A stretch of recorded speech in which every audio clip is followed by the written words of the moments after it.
काकीने आणि ह्या जनतेनं खरोखर निवडून आणा ही माझी एकच इच्छा आहे. एकदम भारी.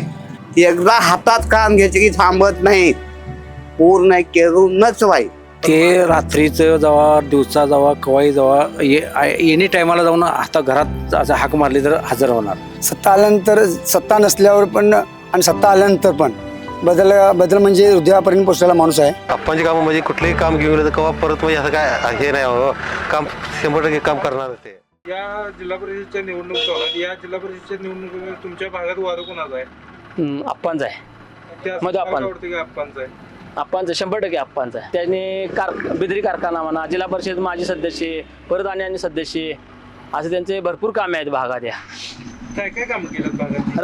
रस्ते, पाणी टाकी, परत धडाडी नेतृत्व आहे आणि परत बरेच त्यांनी पाठीमाल्याने अनुभव आहेत नाही आणि प्रत्येकात मिळून नाहीत. कुठलेही काम घेऊन गेले की ते आपले म्हणून असं काम करतात. ते बदल्यांच्या बाबतीत असून दे, कसलेही पण काम असून दे, ते कारखान्यात असून दे, प्रत्येक कामात ते अग्रेसर असतात. ते निवडून येतील काय?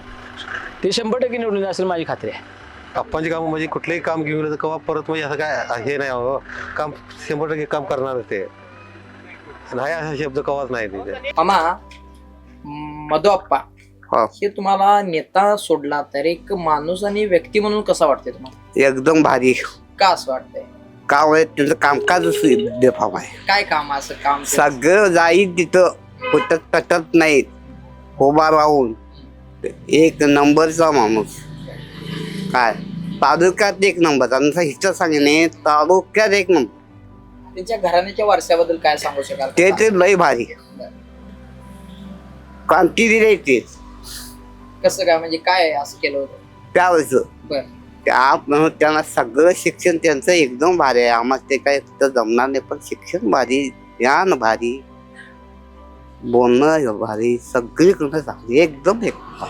अडी अडचणीच्या टायमाला धावून येणारा माणूस अगदी आहे. अगदी अगदी भयंकर.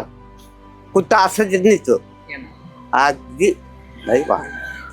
घराण्याच्या विषयी काय सांगू शकाल त्यांच्या?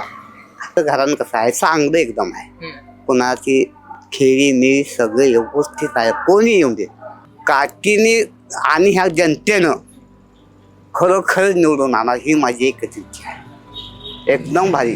कुठं थांबतो नाही, सत्यानं प्रामाणिकपणे काम हे नाही. एकदम भारी काम. एकदा हातात काम घ्यायचे की थांबत नाही, पूर्ण करूनच वाई.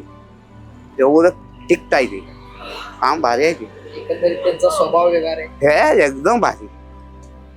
भारी म्हणजे भारी. माझं सगळं मधो आप्पाला बघूनच, चेहरा बघूनच मतदान सगळं होणार हे मला माहित आहे. कारण तिचे वस्तुस्थिती चांगले आहे. एकदम भारी आहे. कोणीही जाऊ दे, गोर गरीब जाऊ दे, चांगली म्हणजे चांगलीच आहे. मधु आप्पा म्हणजे व्यक्ती फार मोठी आहे. लहानपणापासून तिने कॉलेजपासून तिने कॉलेज पूर्ण विस्तार JS पद, UR कोल्हापूर युनिव्हर्सिटीला सगळे सत्ता आणले तिने. ते रात्रीचं जावा दिवसा जावा कवाई जावा एनी टायमाला जाऊन आता घरात असं हाक मारली तर हजर होणार, धावत येणार. कुठल्याही कामाच्या याच्या बाबतीत ते मागं पडलेले नाहीत. कुठल्याही ह्याच्यात गावचा विकास करा, ग्राउंड म्हणा, मुलांना लहान मुलांना शाळेला खेळायला नव्हता ग्राउंड, ते ग्राउंड केला.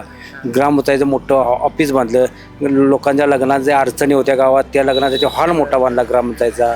त्यांच्या नावाखाली सगळा विकास होतो गावचा.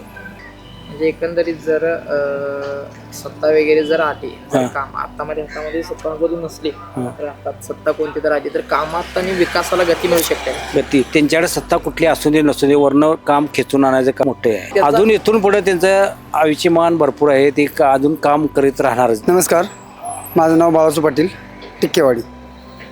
आप्पाविषयी बोलायचं झालं तर पूर्वीपासून ते राजकारणात समाजकारणात पूर्वीपासून आहे. टिक्केवाडी म्हणजे त्यांचं माहेर घरच, त्यामुळे त्यांना काय अडचण नाही. एक राजकीय सोडून जर नेता सोडून जर बोलायला गेलं तर व्यक्ती माणूस म्हणून काय सांगता येईल त्यांच्याविषयी?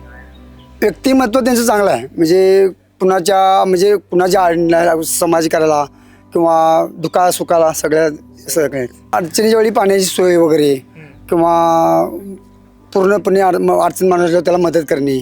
सत्ता नसल्यावर पण आणि सत्ता आल्यानंतर पण बदल म्हणजे हृदयापर्यंत पोचलेला माणूस आहे. त्यांचा समाजकार्य चांगला आहे.